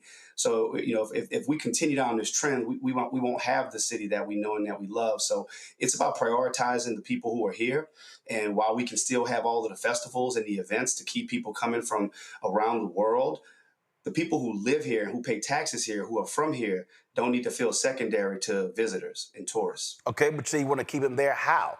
How do you do that? Housing affordability. So my plan over the course of 10 years, Roland, is to develop and preserve 40,000 affordable units. The reason I say 40,000 is the experts tell us that we actually need 47,000. So they say, Roy, stop saying 40,000. It's too ambitious. It's too bold. I said, no, we have to do it because as you and I are having this conversation, 30,000 are being squeezed out of the city. The cost of living is too high. So I want to develop and preserve 40,000 units over the course of 10 years. We put a plan in place. I'm going to hire the position to create the office of the chief housing officer that will facilitate what we just passed, which is a housing trust fund to go towards affordable housing. We're going to have roughly $20 million annually to leverage to put towards affordable housing investments. So that's critical, Roland. We have to deal with the issue also of homeowners insurance. I want to create a local fortified roof program to supplement the state program, because what we're going to do in Orleans Parish is if we get more people with fortified roofs that can withstand hurricane force winds, that can also help bring down homeowners insurance for people across this city. So housing is number one priority. Obviously, but in order to have housing, you got to have a job. And so how are you looking to grow the economic base of New Orleans when, frankly, you're so dependent upon two things, petrochemical as well as tourism? Yeah, so we're not as dependent on petrochemical as we once were. In fact, New Orleans lost significantly back in the 80s during the oil bust. But as you're right, it's been primarily tourism. I'm a believer that we have to play up our strengths, Roland. And two strengths that we have, number one, is the fact that we are a port city. We were built alongside the river. We are a maritime city. So the Port of New Orleans also presents a tremendous opportunity. Currently, there is an investment underway that will create, it's a $2 billion investment for the expansion of the container terminal project. That will be jobs for distribution warehousing, logistics, jobs on average that pay $80,000. We look at Jefferson Parish, we look at St. Tammany Parish, both just got Amazon distribution hubs. Those Amazon distribution hubs and other businesses like that can go in places like New Orleans East that desperately needs and deserves economic investment. That's a strength that we already have. We don't have to go out and attract new industries because it's already here. We just have to lean in and grow it. Also, healthcare. I talked a lot about the redevelopment of Charity Hospital. You know, Roland, since Hurricane Katrina, Charity Hospital has not been touched. But we have what's called the Bio District that can redevelop and reimagine downtown, a lot more investment there in healthcare jobs, biotech jobs, bioengineering jobs. That's a prime opportunity. And those are the strengths that we have to play up. And then we can lean into other industries like aerospace. We see Alabama and Mississippi benefiting from investments in aerospace, but port expansion as well as healthcare are two industries that I think we can really grow in. I asked Councilman Thomas the same question. I'll ask you. How do you deal with the reality of corruption? You're dealing with a mayor right now who's been indicted. You've had previous mayors that have been indicted, gone to prison. You've had council members. Councilman Thomas was involved in the bribery situation. What do you say to the public when it comes to the need to trust that people who are elected are not going to sell them out for personal interest? You know, building and regaining trust is at the forefront of what we all have to do as elected leaders. When we go out to the community, when we go out to a church, when we go out there and ask people to vote for us, we are asking for their trust. And as you have pointed out, unfortunately, there have been one too many instances of where that trust has been broken. What I will do as mayor is ensure that I'm transparent. I will ensure that I never overpromise. And if there's something that I can't do, I will be honest. And I can accept the criticism, but it's important that we protect that trust because you know how it's impacted voter turnout. A lot of our people don't vote because they don't trust the leadership. So I recognize that and I'm sensitive to that. And a large part of why I'm running and why I chose public service is because I want to restore a sense of nobility to public service. I want to restore some faith in the leadership that people send to work on their behalf. Question from my panel. Mustafa, you first. Yeah, well, thank you for joining the show. I lived in New Orleans before. I've worked in New Orleans. There's about a 25-year life expectancy difference between zip codes. I'm curious how you will help to make sure that that no longer is the reality. Well, you've been doing great work over the years, Mustafa. Look, when I was at Howard University School of Law, I founded the Howard Energy and Environmental Law Society in large part because of the work that I saw that was being done at the Environmental Protection Agency and seeing how different neighborhoods were being impacted by environmental racism and environmental injustices that have historically impacted our communities. And we saw that happen and that being unveiled in the rawest way during Hurricane Katrina. I believe that if we go to the communities and we're closest to the problems where the problems exist in our communities and we focus on addressing those needs, that's how we can best solve the problem. And the equity gaps that exist in New Orleans only have grown over the past several years. So I believe it's important to be proximate to the problems. When you talk about life expectancy, we have children in our community that are dealing with intergenerational trauma. We still have food deserts throughout our community. We still have one of the worst maternal mortality rates in the country throughout the state of Louisiana, but that's also pronounced in places like New Orleans. But I will prioritize the city's Department of Health and ensuring that we are always equity focused and equity driven and employing best practices so that our people who are suffering the most get the most attention. Randy. We've seen that the numbers are higher than normal when it comes to early voter turnout this year, which is great. What are you going to do in the next week to ensure that people show up at the polls on Election Day? Because the two aren't always correlated. Yeah, they're not always correlated, but I think it's a great indication that people are ready for change, that people want new leadership, people want a different style of leadership. So my plan is to be as visible as I can, encouraging everyone to vote. What I always say is obviously I want people to vote for me, but I want people to just to vote, understanding that this is their voice, this is their right, that don't give it away, right? Keep the enthusiasm. Before I came on the show, I was out in the hot sun waving signs in the middle of traffic. You know, I want people to understand that the change starts with them showing up at the ballot box. We also have a charter amendment that's on the ballot. In addition to the mayoral election and the city council election, we have what's called the Second Chance Amendment that will protect individuals who've returned home from prison, who've served their time, to ensure that they're not discriminated against for housing, employment, and education. So we want people to be aware and educated about all these things that are on the ballot. And the fact that we have more than double of the turnout for early voting than we had 8 years ago is a clear sign that people are excited and they're ready for change. And we're going to work from sunup to sundown, even after sundown, to remind people of the need to continue to show up and vote. Joe. Thank you. Sir, mayors are on the front lines as it pertains to relationship with the federal government.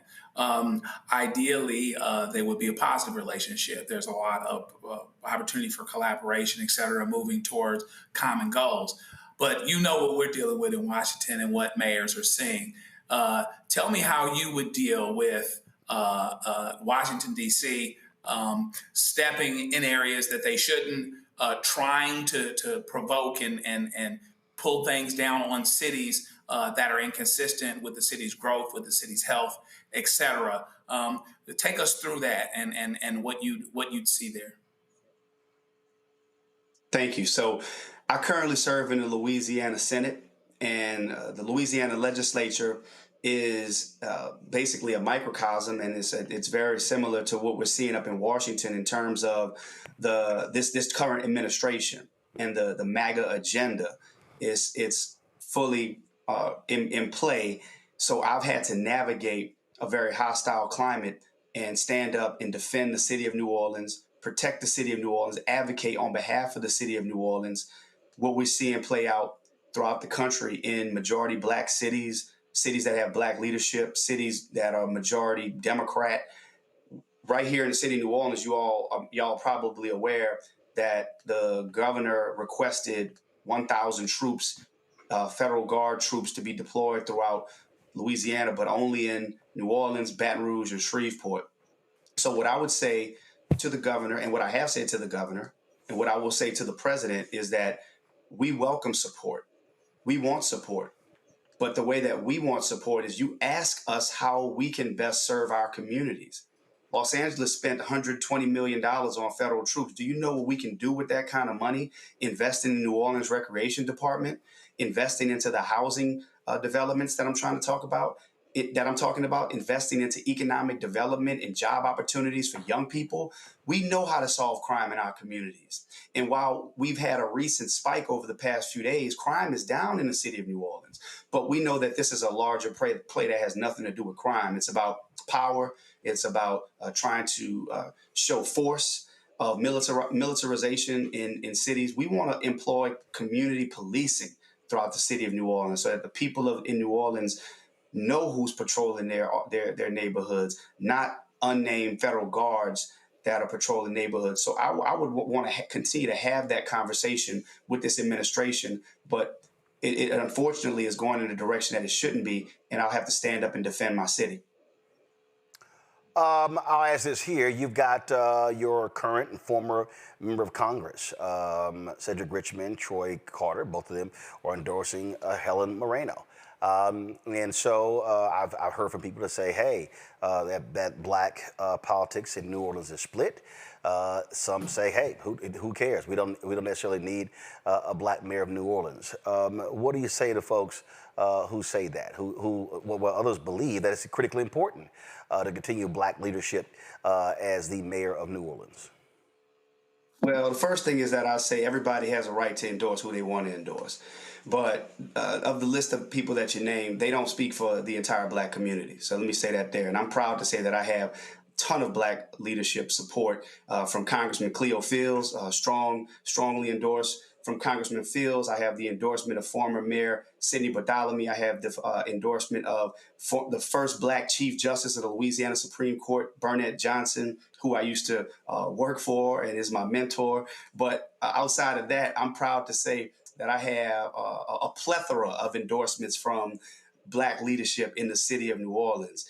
As it relates to the conversation around whether or not the city needs a black leader, look, let me be clear. The city of New Orleans is still majority black. And during these times where we're seeing attacks on black leadership, I think it's important to point out that representation still matters. Now, do I think somebody should be elected mayor just because they're black? Absolutely not. But I do believe when you have qualified, competent black leadership, we should be always working to promote that and identify that and identify and promote that in cities that are majority black. I think it's important.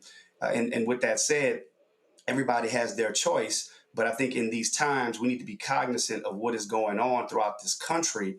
And, people fought for us to have this representation. And it's something that I take very seriously. And I'm proud to have the support of many black leaders in this city. And ultimately, it's going to be the support of the majority of the people of New Orleans that I'm seeking, not just black leadership, but all the voters of New Orleans.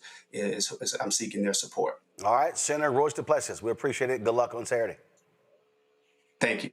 All right, folks, going to a break. We'll be right back. Roland Martin Unfiltered on the Black Star Network. We'll talk about the case out of Louisiana of the young man, the former LSU football standout, Kyren Lacy.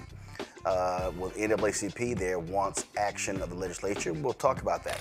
You're watching the Black Star Network. Don't forget to support the work that we do. Join our Brina Funk fan club. You want to contribute via Cash App, use the Stripe QR code. You see it right here, bottom left-hand corner. PayPal is R Martin Unfiltered. Venmo is RM Unfiltered. Zelle, Roland at RolandSMartin.com. Roland at RolandMartinUnfiltered.com. Checks and money order. Make it payable to Roland Martin Unfiltered. P.O. Box 57196, Washington, D.C. 2003 7-0196. Back in a moment. They said the quiet part out loud.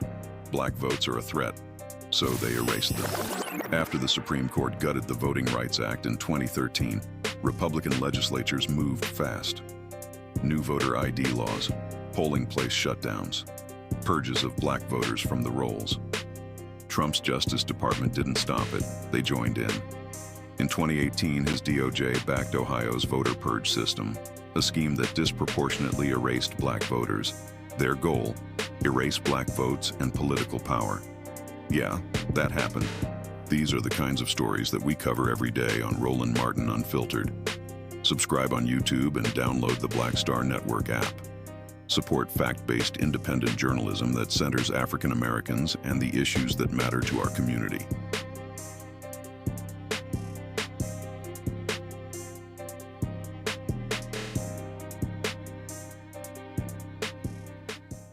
If in this country right now, you have people get up in the morning and the only thing they can think about is how many people they can hurt, and they got the power, that's the time for mourning. For better or worse, what makes America special, it's that legal system that's supposed to protect minorities from the tyranny of the majority. We are at a point of a moral emergency.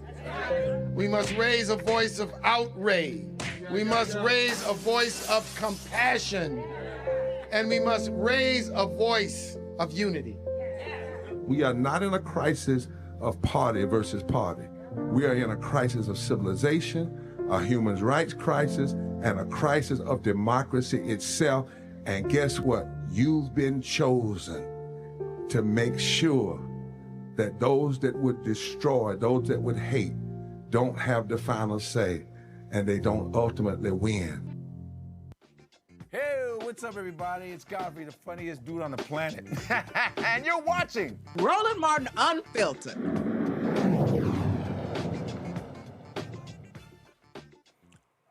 Louisiana State Police, they are pushing back on allegations from the attorney of the late Kyren Lacy that he was not close to the accident where he was charged.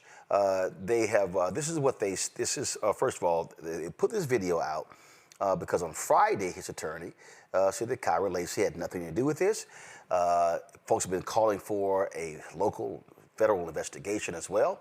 In the footage, troopers claim all evidence points to Lacy's reckless driving in a green Dodge Charger as the trigger for the chain reaction that killed 78-year-old Herman Hall. Investigators also noted Lacy called a personal injury attorney less than 10 minutes after the crash. Here's a body cam video released by the state police from the crash scene.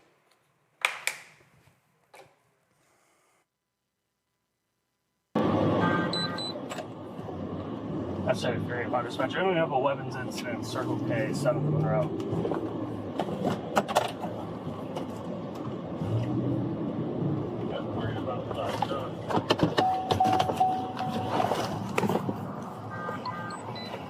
What do you have in your hand?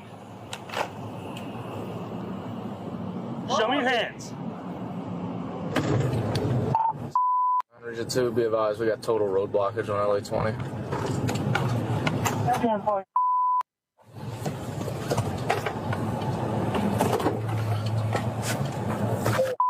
If you get a chance, can you advise code of injury? Civil.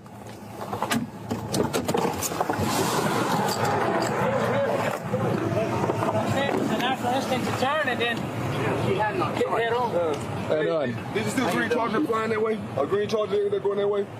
There was a green Charger. There was a green Charger that caused all this. SRT8, he caused all that. He went to pass the cars way back there, sir. The green Charger collided with these cars? He went right into He went around that truck, okay? He was passing up with her right now, and she had no choice. She hits the road, she hits this. How are they injuries? What She are they? got a broken ankle. Two are back injuries and then stuff like that. I was So 2 back injuries, 1 broken ankle? Yeah, I just told him not to move. You know what I'm saying? Me doing my part. You said something about a green Charger. Who told you something about a green Charger? I'm down 18 wheel right there, sir. Okay, so you saw it? I saw it. What did you see happen? He went to pass him. I say when he went to pass me cars back there. He was back there around around the curve. All right. Yeah. Okay. All right. Hey, he come down. Right. When he come down, I got Mr. Okay. He had his brother that he was taken to the emergency room, to the hospital or something like that, chemo or something like that. But I got his number also to verify this, because he was the car that was in front of her. When that green Charger came, he went and caused this whole big traffic, so everybody went to hitting brakes because the Charger, I thought he hit the gold truck head on. So he jammed on brakes. She was coming down. They was going that way. When I saw... Which way was the Charger going? The Charger going this way. Charger's going this way, okay. She was coming this way. Okay. They was going this way also. Mr. jammed on brakes. She went to dodge Mr. And that's when she came on. I was watching. I was by the gas station. Hit him, on the left side. She come over and hit him. Which 18 wheel were you driving? The Rebel. Okay. So the Charger, I guess, passed you up? The Charger's D-line, it was cars behind me because I'm taking my time. And the Charger was passing all these cars in this everybody. And so almost hit this one head on? No, he almost hit this. It was a gold truck. I got his number right here. That's why I took his number and his name. Almost hit the gold truck head on? Yeah, that's his number and phone number and name. So the gold truck, what did the gold truck do? The gold truck in his area right here. The gold truck slams on his brakes. Slams on brakes to stop the Charger. The Charger swerves back in. Okay. And cut somebody else off, whoever was behind them. Okay. But then they slammed the Charger, he swerved in front of them. They slammed on brakes. And by this time, he slips through, right? Okay. As he slips through, she's coming. She like to round the back of the gold truck. That's what I'm saying. She almost hit the back of Miss. Yeah, Miss. Was Miss truck hit? No. He was missed. Okay. So the truck, Mr. He slammed on it. In other words, it was right up. The gold truck was right up there. Right. Yeah. He slams on his brakes to avoid the Charger. Yeah. This car, what? Cuts that car off, if I'm not mistaken. So what does this car do? It just swerves out the way to avoid. him. So because I was watching it too. She turned the wrong way. Yeah. Instead of going towards the post, she turned this way. Yeah. Okay, so she turned this way, and then this car was just coming. Yeah. I got you. I got you. Yeah. And then the Charger came around. That's the number for the guy that was in the gold truck. Okay. Charger passed in between the mailbox and her. Stopped. I took that because he was leaving, but Okay. And see what happened, the Charger had stopped. Is a green Charger? Yeah. It's But a green then Charger. when he Okay. seen what happened, he almost hit me because he came right here and kept going. He was the only one that that jumped out of traffic. Everybody else turned around went the other way. He jumped out of traffic, eased through here, and went on down the road. Okay. Okay. Look, I know it's hurting right now, but do you think you could just tell me briefly what happened, or do you remember? I just know the truck was stopping on brakes. The other car was trying to pass the other car. I was trying to dodge by not hitting them by coming around. Okay. Do you remember how fast you were going? The speed limit. Yeah. Okay. 39. Thank you. Lacy's family attorney released separate surveillance footage arguing it proves Lacy wasn't responsible for the wreck and was nearly 80 feet from the crash at the moment of impact. The Louisiana NAACP released a statement that reads, in part, the Louisiana State Conference of the NAACP is calling for the immediate resignation of Colonel Robert Hodges following his public attempt to justify the actions surrounding the death of Kyren Lacy. The NAACP is urging citizens across Louisiana to stand with them in demanding accountability from state leadership. Members of the public are encouraged to contact Governor Jeff Landry and Attorney General Liz Morrell to voice their concerns and support this call for change. Michael McClanahan is the president of the NAACP, Baton Rouge. He joins us right now. Michael, glad to have you here. So now we have conflicting video. We have the attorney releasing the video on Friday. Now we have the state police releasing this video today. Your assessment? Well, they should have, the state police is the chief law enforcement officer in the state, the premier law enforcement agency. Why didn't they release this earlier? Why didn't they do their due diligence? Because we're suspicious of the state police when they issue anything anyway. We still have fresh in our minds the Ronald Reagan matter, Aaron Bowman matter, and other matters like that, in which they did sloppy police work. And so when you have a death like this here, a traffic accident, and you have so many moving pieces, they should have done due diligence to let us know what was going on, but they didn't. Now they're trying to backtrack and cover their tracks, but it's too late now. Suspect police work. All right. So again, for y'all, what now? Well, we believe that if they have hidden stuff initially, that they got some more evidence that they're trying to hide. They don't want to let it be seen that they did sloppy police work, and that we will be forever questioning their abilities and their sincerity and their truthfulness. And so if they don't do that, we believe that you have to start with the head, with the top people, because the people at the bottom is only good as the leadership. They sound like it is bad leadership. So all the way down the chain of the command, at least at the very top 3 levels, need to be fired, need to resign. Have y'all heard from the AG, from the governor's office, anyone? No, I haven't personally. No one's contacted the NAACP or my leadership throughout this region here. All right then, and have any response so far from the attorney for the family as a result of this new video being dropped? Well, no, but what has happened, Roland, is that we've started to get information starting to come in based upon just that one statement we made. We've gotten some information that was not privy to anyone, as I believe, earlier. And it almost seems as though this accident happened a few months ago.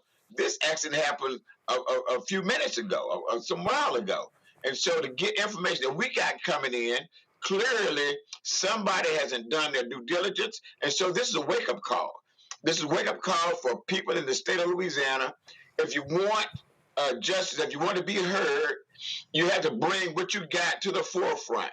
And so we're doing that now, because we're going to uncover the truth in the matter. We're going to find out what happened and what should have happened in this particular case, so that we could have eliminated some grief at one or both ends in this matter. All right, then. Well, Michael, we appreciate it, and we'll certainly see how this develops out. Appreciate you, Roland. Thank you always for your time. And you know, we really appreciate you this weekend, man. I got more calls, man. I've got even for Halloween or Thanksgiving. So thank you, brother. Well, glad to hear that, and glad we had a sold-out audience on Saturday there in Baton Rouge. Most definitely appreciate you. Stay strong. All right, thank you very much. All right, folks, we're going to go to a break. We'll be right back. Roland Martin Unfiltered on the Black Star Network.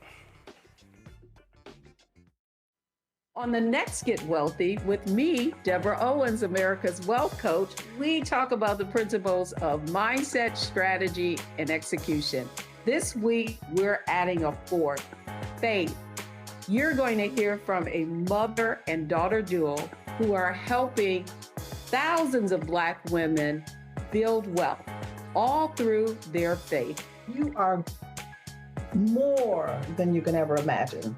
Not just obtaining things to show that, but seeing yourself. Making your faith work for you. That's right here on Get Wealthy, only on Black Star Network.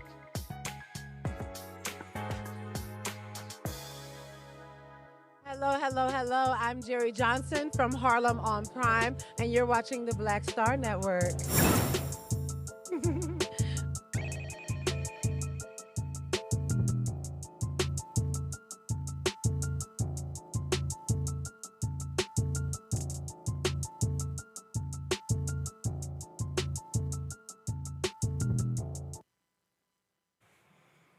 Folks, I've seen some crazy-ass police video. This is one of the craziest. This comes from Leon County, Florida.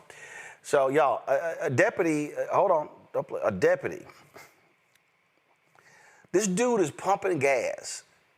And while he's pumping gas, a deputy is driving by and all of a sudden rolls up on him, pulls his gun out because he said the guy had a weapon. But it was the gas pump. This took place at a Circle K in Tallahassee. Y'all watch this.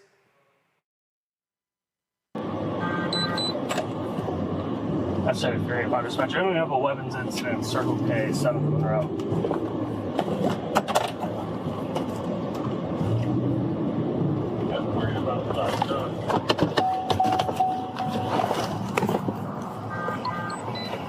What do you have in your hand? Show me your hands. Okay. Stay in the car. Okay, turn around. Place your hands behind your back.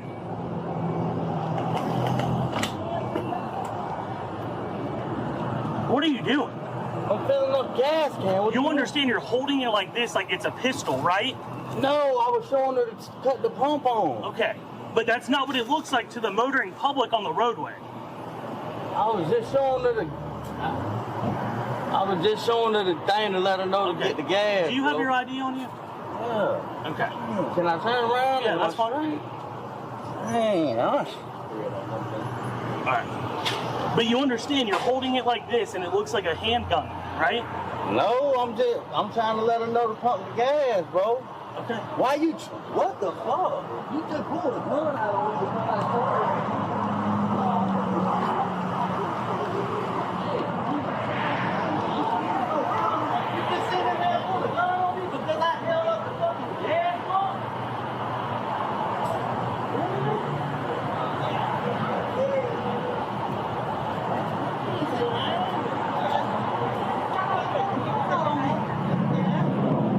Yeah, I'm 10-4. Sorry, there's an individual who had something that looked like a gun in his hand. Got out working through it.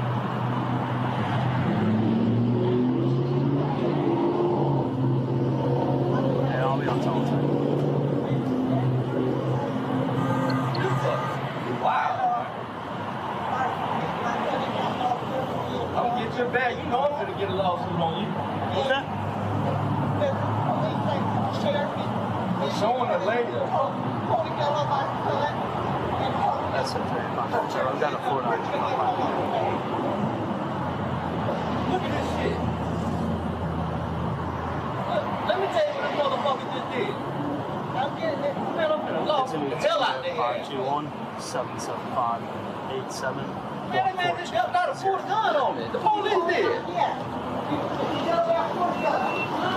Because I held up the thing to let them know I needed to pump the gas. They got cameras down here in Circle K. 775-87-142. Put your hands in there. Put your hands behind your back. Yeah, what? He did. I'm sure there's cameras. Mr. Rock. I ain't got nothing to say to you, bro. I ain't did shit and I ain't been detained. I want to go. I don't got nothing to say to you. You know what you did. I don't got no rap for you. Well, it looks like he's holding a gun. Man, that don't look like no gun when you see this bitch right here swinging. I didn't see that, sir. Man, yeah, you saw what you wanted to see. You saw a motherfucker with tattoos. Why would I be holding a gun like this right here? And who? Okay. Man, you saw what you wanted to see. Okay. You profiled the motherfucker. Hey, I want your badge number though. I need all that. It's 385. I need all that. It's 385. I know what to do.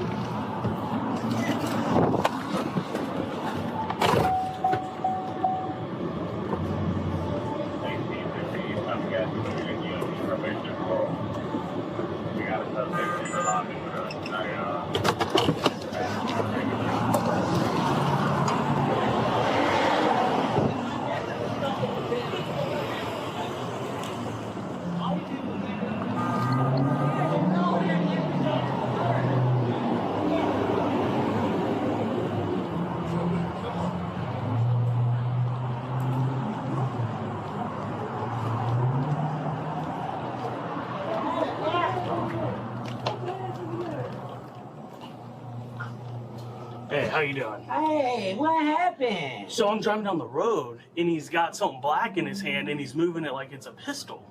So I pulled in to investigate what was going on. That's all it was. Oh, yeah, because the pump his pump wasn't on, and he was signaling me that the pump wasn't. I'm a French police officer in Alabama. Yes. Okay. Yeah. Just the guy had something in his hand that looked like a gun, and I was like, "What are we doing?" Yeah, I noticed some that's weird coming up. Okay. Yeah, so you saw him with the thing in his hand? I saw him with the gas pump in his hand. Yeah. Yeah, his pump wasn't working, and he was signaling me that the gas wasn't on the pump. Is it causing a problem at y'all's store? No, he come in here every day faithfully after work. He come in here to get gas and cigarettes every day. No cause nothing. Hey, I don't want to hold the gas pump again. You'll start the gas over time? Yes, I will. Hey, what's your name? Roland. You'll sign the statement and you'll get kept a picture of everything you did. I just said I had done. Yeah. Hold on, now Can I just get your name? Yeah. Jake. J-A-K-E. Yeah. How do you spell it? A-U-W. A-U-W. U-W. E-R-D-A. E-R-D-A. Yeah. And phone number?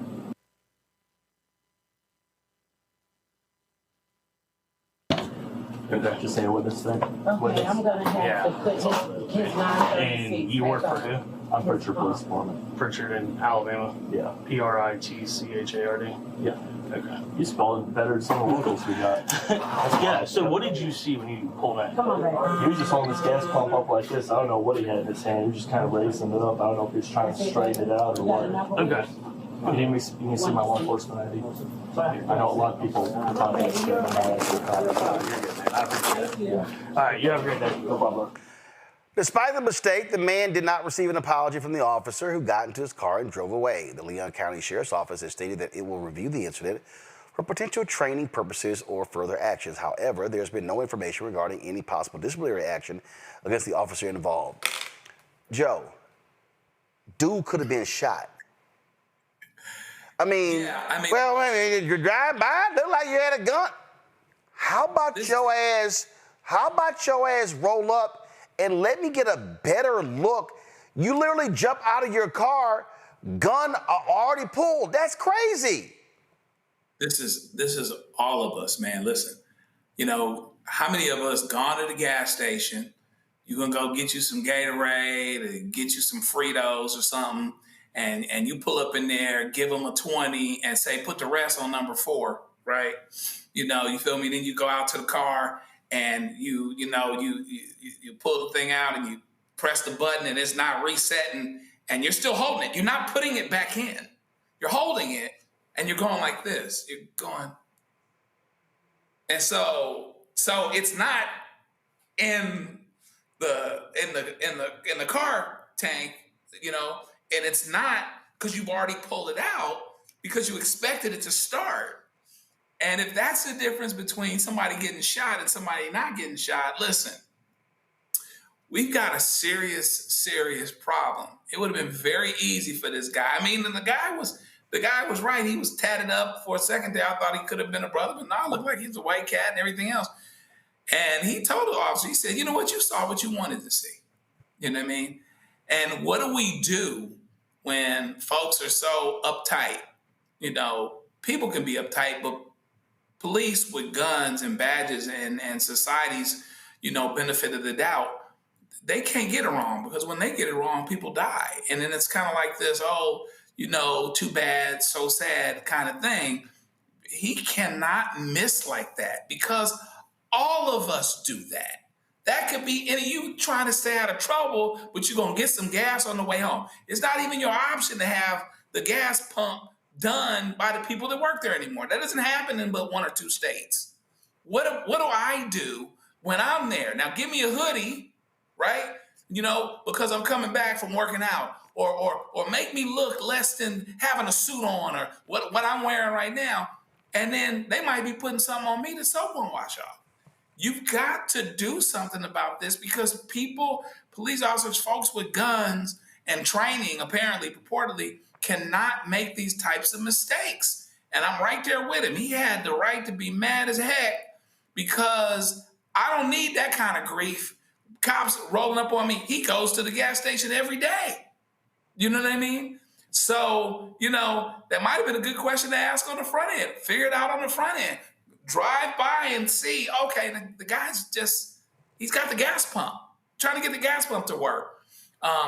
It's crazy though, man. You know, just stay prayed up, I guess. I'm sitting here, dude is just sitting here pumping, and he's just getting her attention, and Mustafa the cop's like, oh, he got a gun. Well, you know what? I've heard about driving while black, but never gassing while white, which must be a new thing down south. You know, Joe hit it on the head. He laid it all out for you. But, you know, when we're talking about profiling, right? Profiling is part psychological. It is about a type that you have in your mind that is less than, that is more likely to have committed a crime. So that's the dynamic that continues to play out. And until we change that through pressure on police unions and police forces to actually do the additional work to be able to, yeah, I understand that you have a job to do. But as Joe said, it is a job where you're literally holding someone's life in your hand because you have your finger on the trigger. So I'm glad that this gentleman did not get shot. I'm glad that we are having a conversation about profiling and understanding that folks who come from vulnerable and marginalized communities are the ones who often are the ones that end up falling victim. And, you know, I just pray that nobody else loses their life because a law enforcement officer profiled them and didn't see their humanity before they pulled the trigger or caused bodily harm. That's insane, Randy. Because these... My man is like, I could have been shot getting gas. Right. Right. And because they walk around with guns, we need to stop being so easy on these cops and giving them multiple chances. In my opinion, that cop does not need to be a cop any further. One, I mean, he's a little too jittery. The fact that he is thinking the man, you know, the guy's just getting gas for people do every day. But then it was how he acted after the incident. He was trying to build a case to justify his terrible decision making and his own jitteriness. You saw how he was asking the other cop, well, what did you see? And then he asked the clerk, well, does he ever cause you any problems? Just trying to find a way to create a case against this man who was doing nothing but trying to get gas. And we all know that if the white tatted guy had been a brother, it could have been way worse. Let's just keep it real. We talk about profiling. Yeah, you don't need to be a... I didn't understand why he was asking the dude for his ID. Like, I do. Like, why the hell I gotta give you ID? It's a gas pump. Why I got it? I'm telling you, yo, when I say these cops are tripping, and they tripping, y'all. They tripping. All right, let me go to this break. I'll be right back. Roland Martin Unfiltered on the Black Star Network. That's a problem. Get some guy, you know. Next on the Black Table with me, Greg Carr. A reminder that there is always more to a story than meets the eye. From book bannings, growing censorship in our classrooms, and the loss of basic human rights, the actual motivations behind those actions and others paint an even more troubling picture than most of us realize. What we need to do is bring this issue front and center to the table, because the alternative is that we'll just go down slow, which is no way to go down. Master historian and educator Dr. Gerald Horn joins us again, and we take a deep dive into the truths behind the headlines of the day and how we might be able to turn the tide. That's on the next Black Table here on the Black Star Network. This week on A Balanced Life, parents, teachers, students, administrators, oh my, are you putting in the work, seeking to be a teacher, an associate principal, a principal, trying to elevate who you are and where you're going? Our world is changing. For veteran teachers, we have to be able to usher in students into a ever-changing, ever-evolving world. If we have this triangular effect, we will create a successful student who will be able to just thrive wherever and in any situation that they're placed in. Join us this week on A Balanced Life with Dr. Jackie here on Black Star Network. I'm Risa Colbert, and you're watching the Black Star Network.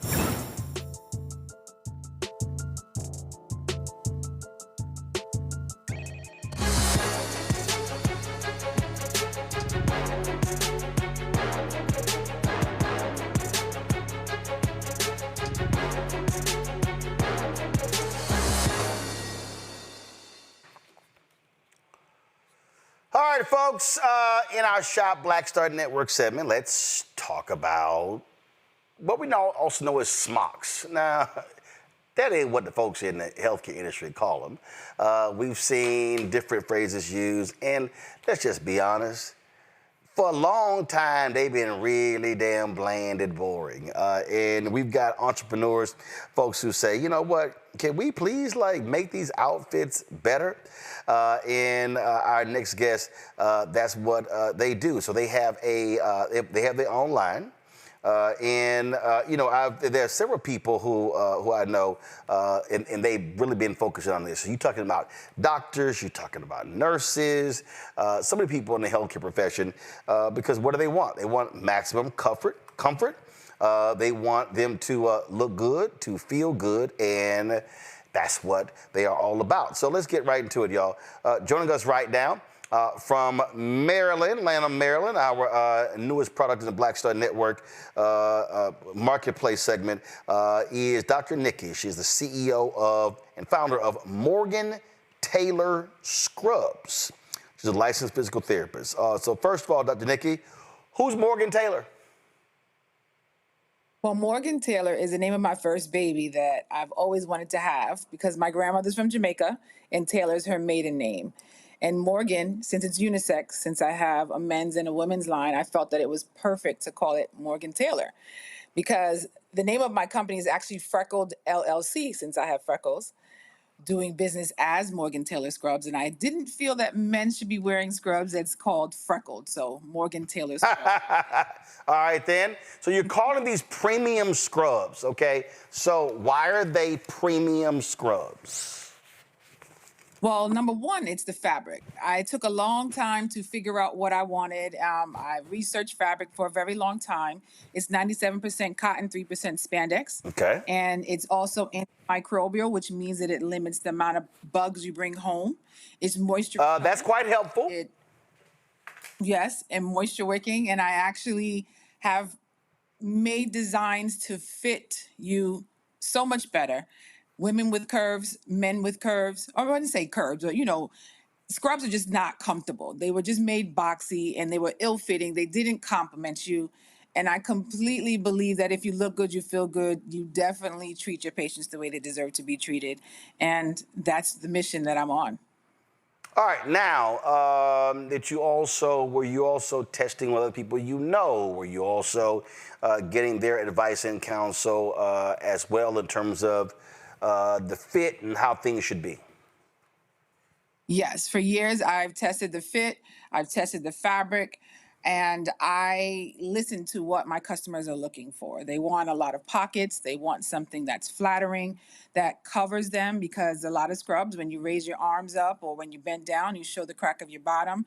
My scrubs don't do that. I've actually made adjustments in the waistband to make it come up a little bit higher so it keeps you covered while you're working. Okay. And so as you were going through this here, and so as we pull these out here, these are sort of like sweatpants. I'm talking about in terms of how they're being made, how they're being, when I'm feeling material, because even a lot of the sweatpants have actually changed, the material that they've actually changed to make them a lot different. And I can definitely tell, look, I play lots of golf, so the moisture wicker, I can easily pick up on that. Mm-hmm. Yep. Yeah. Mm-hmm. So how many colors you got? So we have, right now we have 6 colors: burgundy, black, and gray. We have some blue, purple, and a limited amount of white right now. Okay. And how have they thus been received?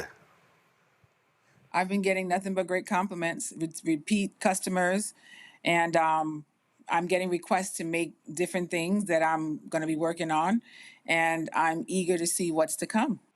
Okay. All right, then. Let's see here. Questions from my panel. Randy, what you got? So let me ask you that, do usually the medical professionals buy their own scrubs, or do hospitals and doctors' offices supply them? Because I'm wondering, are you selling directly to the consumer, or are you selling to businesses? So it's both. Currently, I sell online, and I'm working on getting contracts with hospitals, nursing schools, and regular schools, and that's what I'm working on. So yes, sometimes hospitals will supply the scrubs, or you just need to purchase it on your own. And also looking to work with the government as well. Thank you. Mustafa. Mm-hmm. Dr. Nikki, congratulations. The question I have is about tariffs and how will you navigate that, or are there already impacts since your product is made from both cotton and polyester? Well, thank you. They're made from 97% cotton and 3% spandex. I actually have stock on hand right now. So I currently have not really been hit by the tariffs as yet. Once I do make my next order, I'll be able to see what changes will need to be played. But my goal is not to raise the product price at all. My goal is to keep it where it is, as easy as much as possible, because I know times is hard right now, and I also want my customers to be happy as well. So once we make our next order, I'll be able to tell what the changes are, but I do anticipate some minor changes, yes. Mm-hmm. Gotcha. Joe? Dr. Nikki, there would seem to be a gaping hole in the market for you to do this, and I congratulate you on doing it.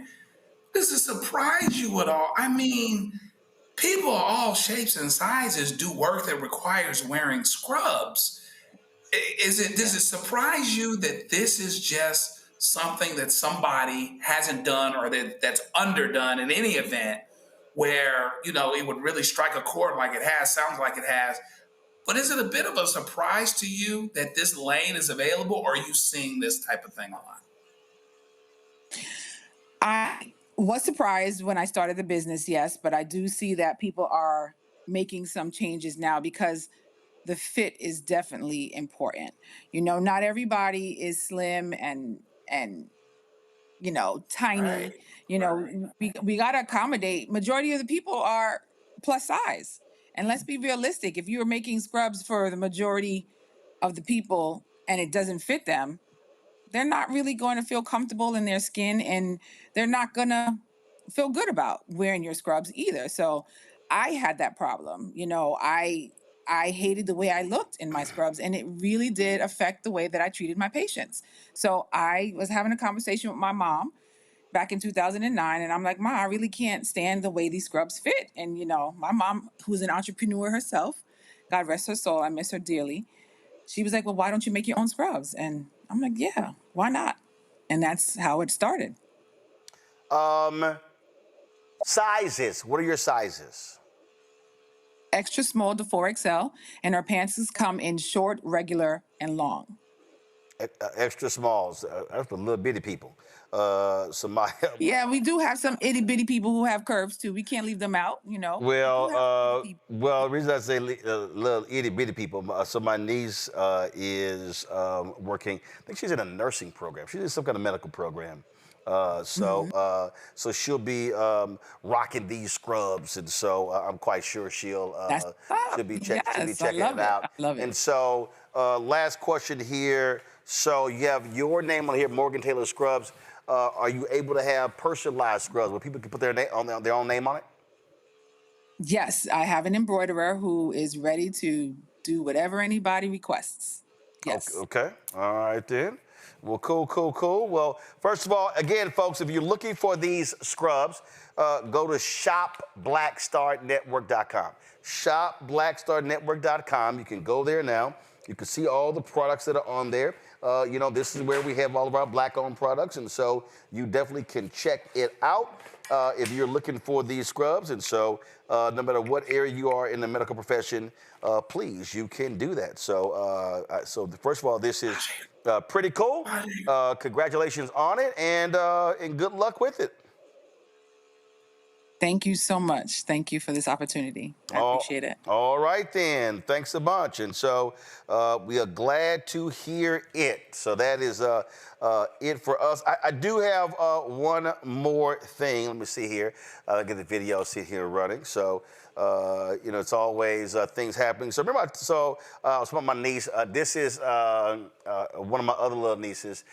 First of all, this was the day. So we were in Houston in July. Let me turn the audio up so y'all can hear exactly what transpired in this here. So check this out. Stop. Second oldest niece with that ratty hair. And this is what it looks like when you're about to take the bar exam in like 3 days. I don't want to hear that. Well, neither do I. Stop. It looks like when you take the bar exam in 3 days. And so my niece, Chloe Marshall, passed the bar on her first time. And so congratulations. So that means now, she not got to pay for stuff. So that free ride is over, y'all. See, Joe, that's how it goes. See, Joe, listen, when you're in law school and you studying, but now you done pass, ain't no free ride, Joe. Ain't no more free rides. Come on with it. You done passed and jump on in the world. Congratulations to her. But here's the part where she gets to kick in. Praise the Lord. Oh, absolutely. So, she can't play that. She no longer can play that. That little I'm in school card, Randy. It's done. It's over. We had to deal with your ass going to high school, undergrad, and law school. That's it. You got to pony up. Well, congratulations to her. And I'm sorry, I disagree with you. I think that you all still need to help her out. She's going to be... You done lost your damn mind. I'm going to argue for the sister. What the hell? We got to help her out with? No. Well, which part did your ass miss? She passed the... She is a lawyer, a licensed lawyer. Yeah, she's starting out, hell no. For the young sister. I'm sorry. You lost your damn mind. No, hell no. No, Mustafa. See, now you got to contribute to the family dinners. Now you got to put money in. See, that free ride is over. Yeah. Well, black excellence comes with a price. Right? Yeah, it's like, hey, with a family gathering and we send your ass to the store to go get some ice and some other stuff, We ain't giving you money. We ain't cash apping. You now got to pay up. Yeah, well, she got it covered. She got it covered. And again, shout out to Black Excellence. We really need to highlight when these young people are just doing amazing things. And I'm sure she going to contribute to the family because she was raised. You damn right she going to contribute to the family. And then if she don't, the chokehold, y'all, will be happening again. So don't think for a second just because, see, this what's going to look like, y'all, when she don't pay up. Oh, yeah, that's right. It's going to be, Anthony, will you please come on, dog? What you doing? Wake up. Thank you. I pointed to the iPad. So I'm letting y'all know, you don't pay up, this what's going to happen. I was right. That's right. It'll be a chokehold.